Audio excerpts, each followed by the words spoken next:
तो 25 जुलाई को जो जेईई मेंस का पेपर हुआ 2 शिफ्ट में, उसमें क्या आया, समरी क्या थी उसकी, अगर हम इसको पूरे 5 मिनट में समराइज करने की कोशिश करें, क्या क्या पूछा गया, किस लेवल का एग्जाम था, टफनेस लेवल क्या थी, और हमने जो प्रिडिक्शन की थी 50 कॉन्सेप्ट सीरीज में कि बेटा इन 50 कॉन्सेप्ट से ही पेपर आएगा मोस्टली, क्या वो सही था कि नहीं था। चलिए इसको जल्दी से एक बार देख लेते हैं।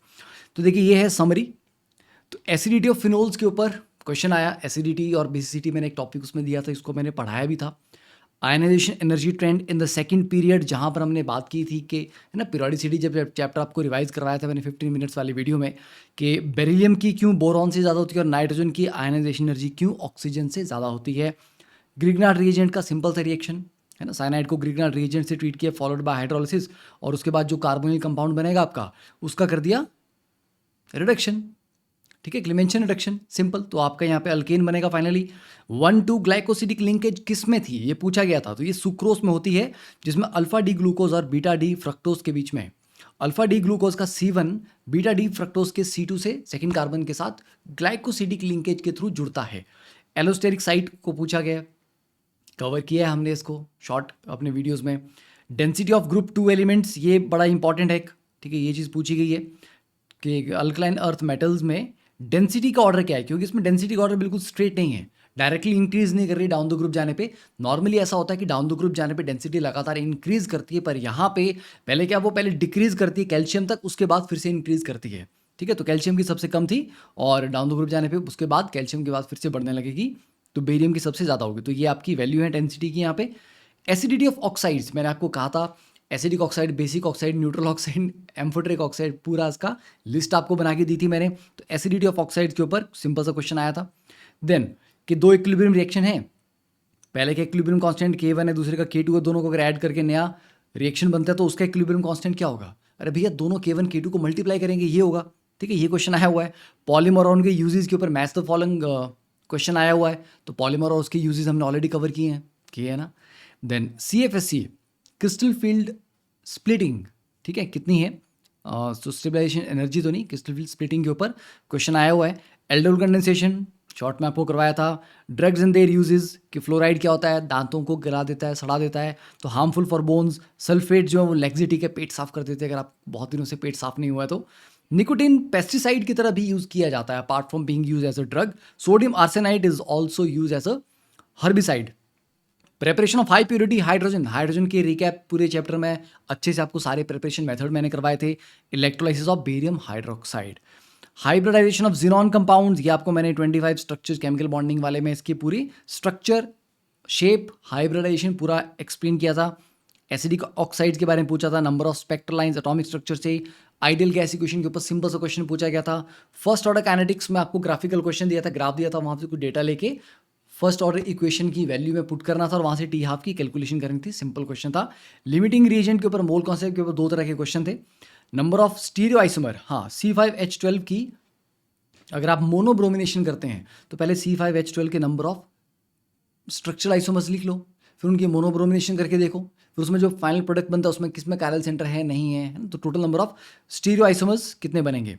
मोलर कंडक्टिविटी, कंडक्टिविटी के ऊपर मैंने टॉपिक लिया था, मोलर स्पेसिफिक इक्विवेलेंट कवर किया था। मेलामाइन के जो पॉलीमर बनता है उसके मोनोमर्स क्या हैं, तो melamine plus HCHO। Photochemical smog के बारे में कि कौन इसका कॉम्पोनेंट है, कौन इसका कॉम्पोनेंट नहीं है। डीनेचुरेशन ऑफ प्रोटीन के बाद क्या बचता है, प्राइमरी स्ट्रक्चर बचता है, that is not affected by the denaturation of protein.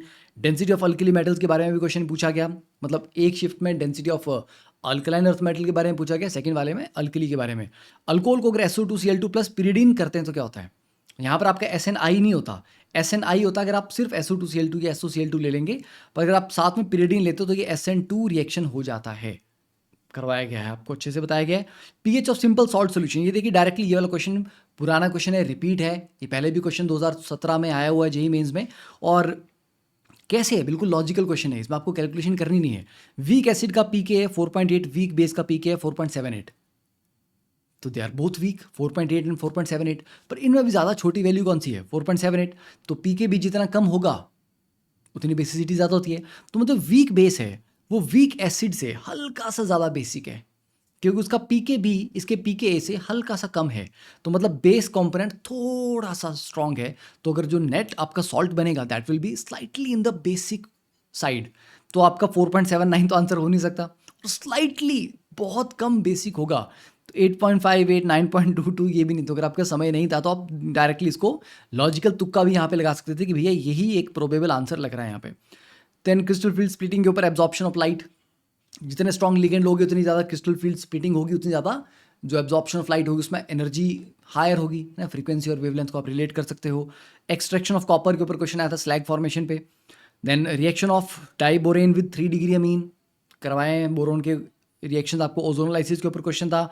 Ionic रेडिएफ cation पूछे गए थे, बच्चों वाले क्वेश्चन यार, आयनिक रेडिएफ केटायन आज भी पूछा जा रहा है। Reaction of inter halogen compound कि ब्रोमीन को एक्सेस ऑफ फ्लोरीन से ट्रीट किया तो BrF5 बनता है, उसका हाइड्रोलिसिस करने पे जो कंपाउंड बनता है वो कौन सी कैटेगरी को बिलोंग करता है, ठीक है, ब्रोमेट्स हैं क्या नहीं है। देन डिग्री ऑफ अनसेचुरेशन पूछा गया directly, side chain oxidation of aromatic compound and side chain reduction, मतलब बेंजीन के ऊपर साइनाइड लगा दिया BS का LH से क्या बनेगा, साइड चेन अल्काइल ग्रुप लगाया उसका KMnO4 के साथ रिएक्शन करेंगे क्या बनेगा, इस तरह का, ठीक है, मैच द फॉलोइंग था। देन डायमैग्नेटिक एंड पैरामैग्नेटिक करवाया था आपको, काफ़ी सारे केसेस करवाए थे मैंने, डायमैग्नेटिक पैरामैग्नेटिक कैसे आइडेंटिफाई करते हैं चेन किसी नंबर ऑफ कंपाउंड्स में।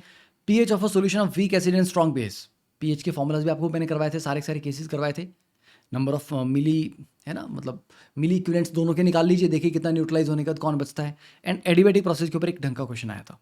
तो ये थी ओवरऑल समरी। अगर हम बात करें कि 25 जुलाई का पेपर कैसा था, तो मैं क्लियरली बोल सकता हूँ कि 50 कॉन्सेप्ट सीरीज जिसने पढ़ी होगी वो डेफिनेटली बहुत अच्छा स्कोर करके आया होगा। अगर आपने और कुछ भी नहीं पढ़ा था केमिस्ट्री में, बट आपने 50 कॉन्सेप्ट सीरीज पढ़ी थी, और साथ में जो मैंने क्विक रिकैप वीडियोस बनाए थे डिफरेंट चैप्टर्स के, जैसे पीरियोडिसिटी, ठीक है, environmental chemistry, biomolecules, metallurgy, then S block cover किया था, है ना, केमिकल बॉन्डिंग कवर किया था। तो क्विक रिकैप वीडियोज़ में काफ़ी सारे चैप्टर्स हमने छोटे छोटे कवर किए थे, पॉलीमर्स कवर किया था, तो एनवायरमेंटल, हाँ, केमिस्ट्री इन एवरीडे लाइफ, सारी चीज़ें कवर की थी, और उसके बाद कुछ प्रॉब्लम प्रैक्टिस सेशन भी लिए थे। तो आने वाले सेशंस के लिए अभी भी बता रहा हूँ आपको मैं, एग्जामिनेशन जो है वो बहुत ज़्यादा, मतलब आप प्रिडिक्ट कर सकते हो, प्रिडिक्टेबल हो चुका है, ठीक है। तो स्मार्टनेस है, समझो पेपर का पैटर्न और उसके अकॉर्डिंग स्मार्टली तैयारी करिए। चलिए, wishing you all the very best, have a wonderful day, have a wonderful preparation.